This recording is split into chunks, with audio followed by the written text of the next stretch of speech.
और एडिशन। इसमें रिलेशन देखते हैं, 2 into 3, राइट। अब देखो इसका जवाब नहीं देना है आपको, और Q प्लस Q,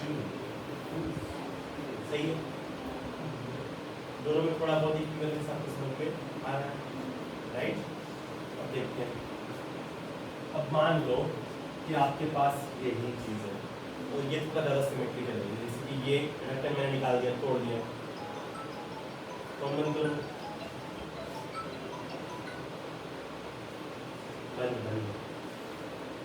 और यहाँ पे भी कुछ भर दिया, ठीक है। सो सब चीज़ को भूल जाओ और सिर्फ इसको देखेंगे, इस पार्ट को कैसा दिख रहा है, किस शेप का दिख रहा है, सर्कल। इस सब पार्ट को भूल जाना है, पीछे का कलर कुछ नहीं है, पूरी शेप है, सर्कल है, राइट। उसका एरिया r², ठीक है। अब क्या मैं कह सकता हूँ कि ये जो, अगर ये पूरा यूनिफॉर्म है तो ये बहुत सारे सर्कल से बना हुआ है, हाँ, एक सर्कल फिर दूसरा सर्कल, इनफाइनाइट नंबर, बहुत सारे नंबर ऑफ सर्कल से ये बना हुआ है, राइट। यहाँ तक हम पहुँच जाएंगे, समझ में आ रहा है इतना। पर ये जो सर्कल्स है वो ऐसे ऐसे अरेंज नहीं है, ये एक के पीछे एक, राइट, एक के पीछे एक अरेंज। और हम किस डायरेक्शन में जा रहे हैं, ये दो डायरेक्शन तो हो गया हमारा, हम तीसरे डायरेक्शन में जा रहे हैं, यानी जो भी हमारा आंसर है वो डायमेंशनली लेंथ का क्यूब है। इसमें r², r लेंथ का होता है l²।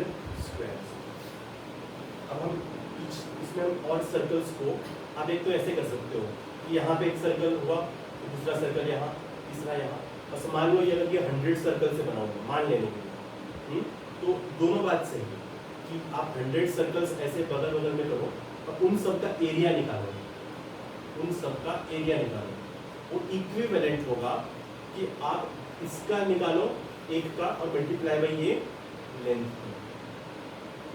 ठीक है, समझ में आ रहा है। ये एक इनफाइनाइट नंबर ऑफ सर्कल से बने हुए, तो अब क्या करो, सबका आप सर्कल का एक तो ऐसे 2 + 2 + 2 + 2 + 2 करते रहो, या तो 2 × 3 करो, तो हम यहाँ पे क्या करने वाले हैं 2 × 3, और क्योंकि हम तीसरे डायमेंशन में जा रहे हैं तो जो हमारा आंसर है वो वॉल्यूम होगा किसी चीज़ का एरिया, जैसे क्यूब का ये इसका, ये हमने मेजर किया। अब हम कह सकते हैं कि जो ये पूरा जो रूम है उसको हम ये ऐड करते जाएंगे, यहाँ पे दूसरा मैंने ऐड किया, तीसरा, चौथा, पांचवा, वहाँ तक पहुँचेंगे, पूरा रूम का एरिया आ जाएगा। अब इसी को अब एक ये लो, अब बाद में वहाँ पे एक और लो, समझो ये 10 से आ रहा है, 10 लो, उसका एरिया कैलकुलेट करो और 10 यहाँ ला कैलकुलेट करो, दोनों सेम आएगा। ज़्यादा इजी क्या है, 2 + 2 + 2 करना या 2 × 3 करना, तो हम 2 × 3 करेंगे, एरिया टाइम्स लेंथ, अगर बॉडी सिमेट्रिकल है तो वो आपका वॉल्यूम होगा। ये हो गया।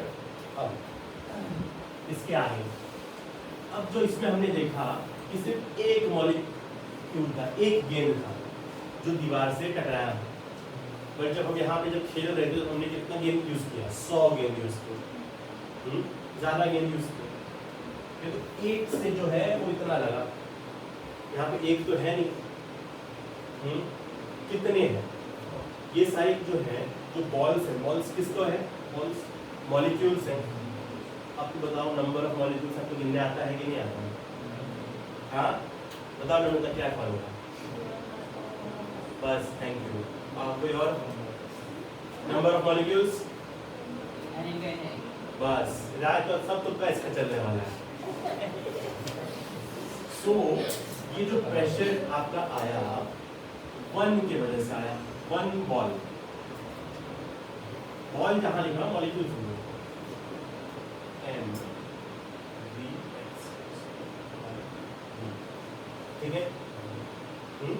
पर ये एक गेट तो नहीं है, अगर 2 होंगे तो किससे मल्टीप्लाई, 2 से, 3 होंगे तो 3 से, 4 होंगे 4 से। हमारे पास कितने हैं उसको कैलकुलेट करने के लिए हमारे पास एक फॉर्मूला है।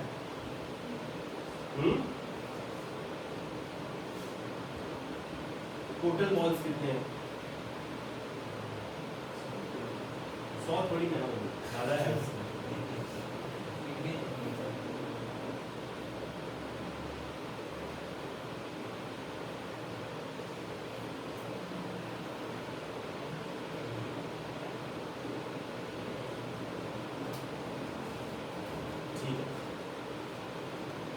अब एक और बात, अब मेरे को बात बताओ कि जितने भी बॉल्स हैं क्या वो सारे के सारे बॉल एक ही समय पे सब इसी पे टक्कर मारने आ रहे हैं, नहीं ना, 3 डायरेक्शन है ना। तो तीनों में जब हमने देखा सिमेट्रिकल आर्गुमेंट हमने अभी देखा इस स्पेस में, तो तीनों में हम कोई इसे डायरेक्शन कोई खास प्रिफर्ड नहीं है कि किसी डायरेक्शन में होगा उस तरह, सब डायरेक्शन बराबर है। तो हमारे पास अगर 3 डायरेक्शन है तो ये प्रेशर डिवाइड बाय 3 हो जाएगा। समझो टोटल प्रेशर अगर 1 था, तो 3 पार्ट में डिवाइड हो जाएगा अलग अलग डायरेक्शन में, राइट। कोई डायरेक्शन प्रेफर थोड़ी ना, अगर सारे मॉलिक्यूल इसी पे करेगा तो आपका 1 आ रहा है आंसर, हाँ, पर सारे मॉलिक्यूल इस पे तो कर नहीं रहे ना, तो अलग अलग कर रहे हैं, राइट। तो डिवाइड बाय 3 हो जाएगा।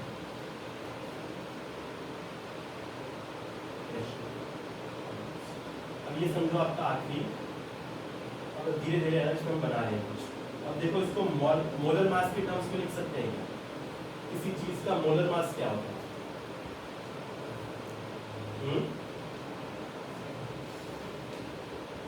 किसी चीज का जो मोलर मास होगा वो मास ऑफ, एक तो फॉर्मूला ये हो गया, एक तो आपका याद है, मास एक का मल्टीप्लाई बाई Na। ऐसा टर्म आपको दिख रहा है, ये दिख रहा है, ये दिख रहा है, राइट। इन दोनों को पास लिया, 1/3 n, अच्छा m टाइम्स Na आपका मॉलिक्यूलर वेट, ठीक है। मॉलिक्यूलर वेट यानी मोलर मास टाइम्स नीचे तो वॉल्यूम रहेगा, ठीक है। अब क्या बच गया इसमें, एक तो वेलोसिटी बच गया, और क्या बच गया, number of moles, 1/3 nm v²/v। एक फॉर्मूला बन गया, एक आपका ये बन गया, राइट। अब देखो इसको डेंसिटी के टर्म्स में लिख सकते हो आप। डेंसिटी क्या होता है, मास बाय वॉल्यूम।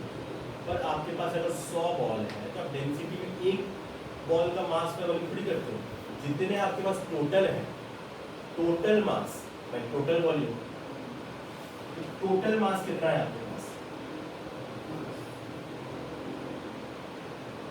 आप यहाँ से देखो, ये एक का मास मल्टीप्लाई बाय Na, ये आपका हो गया 1 मोल का मास मल्टीप्लाई बाय n, कितने मोल है, तो सारा मास आपने कवर कर लिया, और ये आपका वॉल्यूम। तो 1/3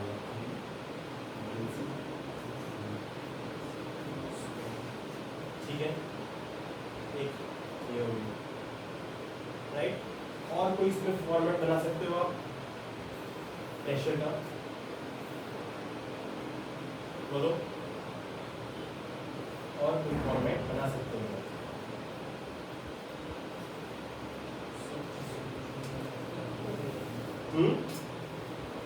क्या हो गया, डेंसिटी नहीं समझ में कहाँ से आया, बोलो, हाँ या ना, बोलो।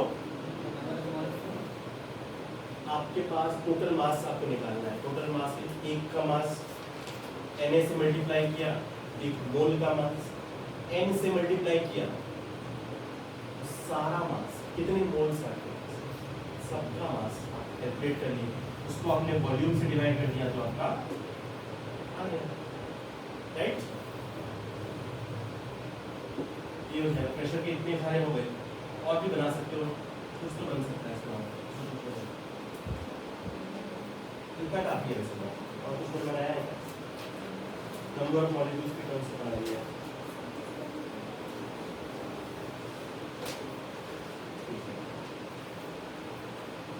अब काइनेटिक एनर्जी में जाते हैं इसके साथ साथ, लिख लियो ना, लिखो